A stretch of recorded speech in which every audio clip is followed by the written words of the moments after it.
Welcome to the Simply Financial podcast. I'm your host, Christopher Calandra. On today, I wanted to share with you 7 steps for being a successful saver. Let's jump right in. Number 1 is to set goals, have a plan.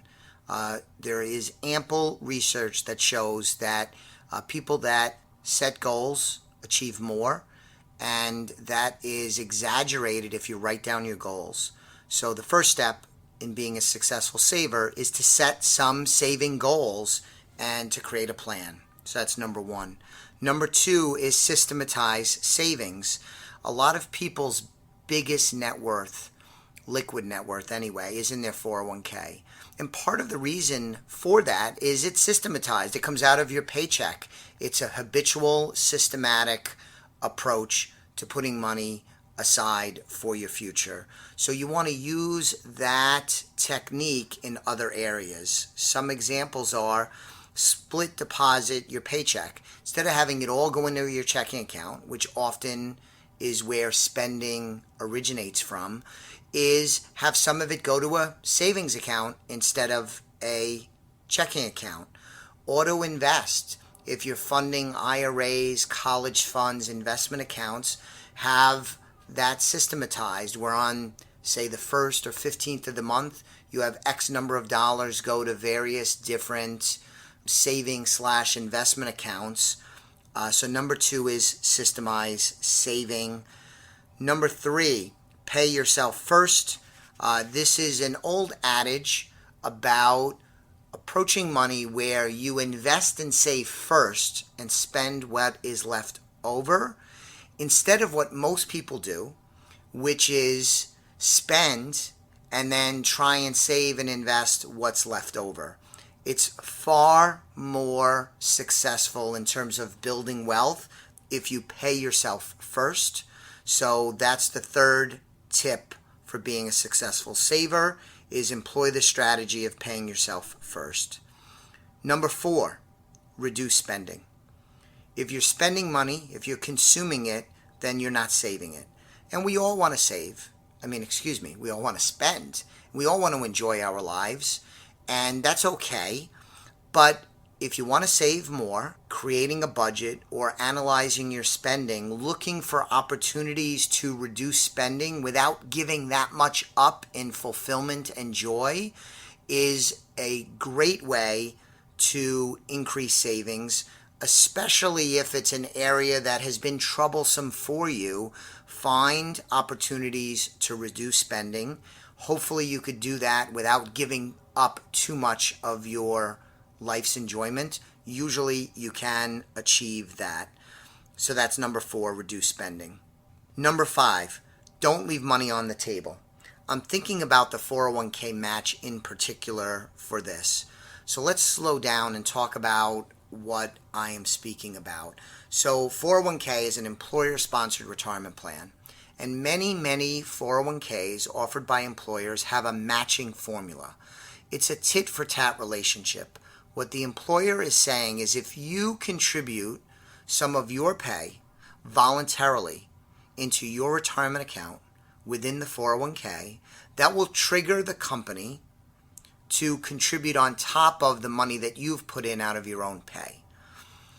And it amazes me how many people choose to miss out on this quote unquote, I'm doing air quotes, free money.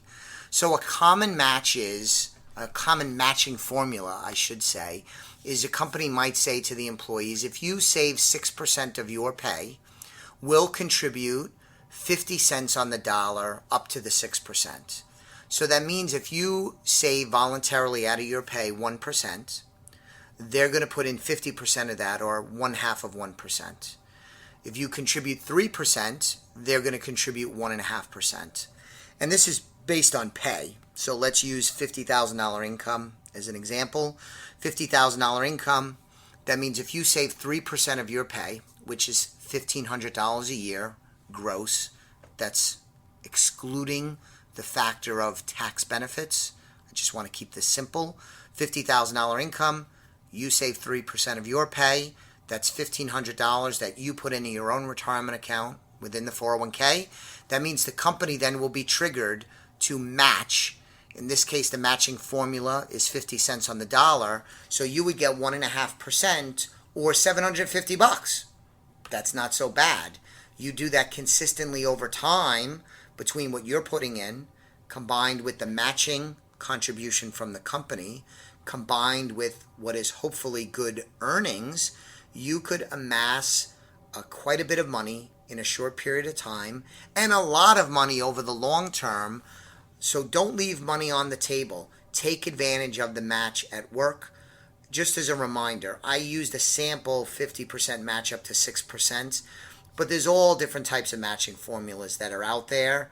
But the important point is, don't leave money on the table. I am shocked by how many people don't take advantage of this. If you want to be a better saver, don't leave money on the table. Get the match your company is offering. That's number 5. Number 6, reduce and eliminate debt. Avoid debt. If you have debt payments going out, if you're sending payments out to banks, auto companies, student loan companies, and so on, that is less money available for you to save. If you don't have any debt, it's much easier to save because you don't have payments. If the only debt you have is a mortgage, you're in a better position to save than somebody has a mortgage and 2 car loans, a student loan, and credit card debt. So reducing debt, eliminating debt, avoiding debt is a good way to become a better, more successful saver. And then the last of the 7 steps is to get more for your money. In 2018, I did an episode, it was season 2, episode 50, about secret savings accounts, which is kind of a fancy, eye-catching title for the show, but it was about online savings accounts. Online savings accounts today, just like in 2018, pay more interest than you get at your traditional brick and mortar banks by and large. I'm talking in vast generalities, but I know that the money that I have in my traditional bank compared to the money that I have in the online bank, I am getting 10 to 20 times more interest. 10 to 20 times more interest sounds very impressive, and it is, but keep in mind we're talking about very small percentages. I'm getting, I think, 0.5% on my online savings account, which is a paltry amount by historical standards. But compared to what you get in the brick and mortar bank, that's quite a bit higher. So get more for your money. Seek strong investment returns. If you're going to invest money into stock, bond, real estate markets, try and get a good rate of return. Be wise. Put the homework in. Work with a professional like a certified financial planner. I'll raise my hand here because I am a certified financial planner, as you know. But try and get strong investment returns when investing money and keep a long-term perspective on that investing, which will help lead to better results. Not a guarantee, but it is a proven way to increase the chances you're successful over the long term. So number 7 is get more for your money. Savings accounts and investments, try and get as good a rate of return as you can, but be mindful of risk too. So those are the 7 steps. Just to review, number 1, set goals. Number 2, systemize savings. Number 3, pay yourself first. Number 4, reduce spending. Number 5, don't leave money on the table. Take advantage of that 401k match. Number 6, reduce, eliminate, and avoid debt. And number 7, get more for your money. Thanks for listening to today's episode of the Simply Financial Podcast. If you haven't subscribed to the show, please do so. And I would love it if you'd share this episode and recommend the show to others, because we would like to increase our listener base, especially our subscriber base. I'll be back with you on the next episode of the Simply Financial Podcast very soon. The views expressed are not necessarily the opinion of SagePoint Financial Incorporated and should not be construed directly or indirectly as an offer to buy or sell any securities mentioned herein. Investing is subject to risks, including loss of principal invested. Past performance is not a guarantee of future results.